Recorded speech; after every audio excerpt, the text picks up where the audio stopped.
Let me show you another useful function that we'll use just like range. Mind you, it's not as common as range. Range, you'll see it a lot in Python code, but this other one is still very useful, and it's called enumerate. Now, what does it do? Let's have a look.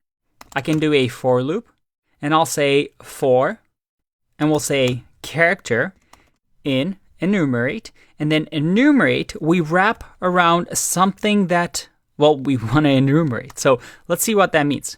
It returns an enumerate object. So iterable must be another object that supports iteration. So we have to give it something that enumerate can iterate over. So this time around, let's just do a string that says hello. Now, enumerate is special because what it's going to give us is it's going to take an iterable object and gives you an index counter and the item at that index.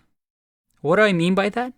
Well, you can actually say I, comma, character. So we're unpacking this and we're saying, hey, print I and character. If I click run, look at that.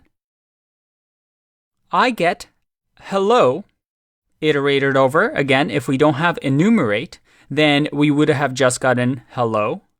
But we also, because we use enumerate, we get this I, or index, of each item and where it is in the index. So that if I had a list here, let's say 1, 2, 3, again, I'm able to use and access the index number of the item as well. What if we had a tuple?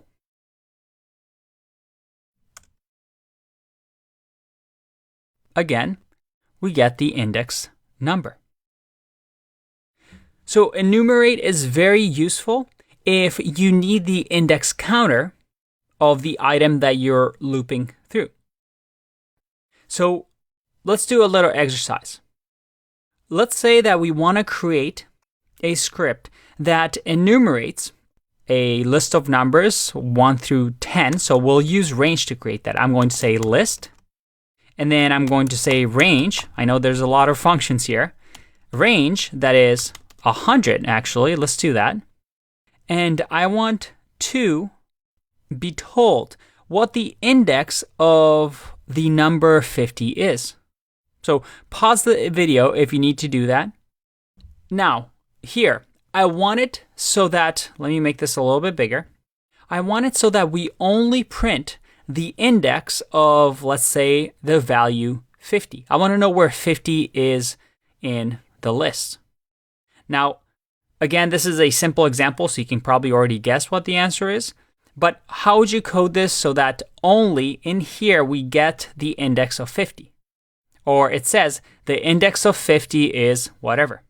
Pause the video if you want to give it a go. Otherwise, let's try this. I'm going to do a conditional and says if character is equal to 50, then I'm going to print index, or I'm going to do an F string, and I'll say that the index of 50 is, and then I'll add the index in here. So that if I run, I get index of 50 is 50. And just to confirm, if, for example, I just print here, and let's say print I and character, I click run, we see that, yep, we have the indexes the same as the numbers. Again, not too difficult of a question, but you see here that we're able to extract this information. Again, not as useful as range, but you will see it occasionally in code. So I wanted to make sure that you're not surprised by it. As you can see, it's not that difficult.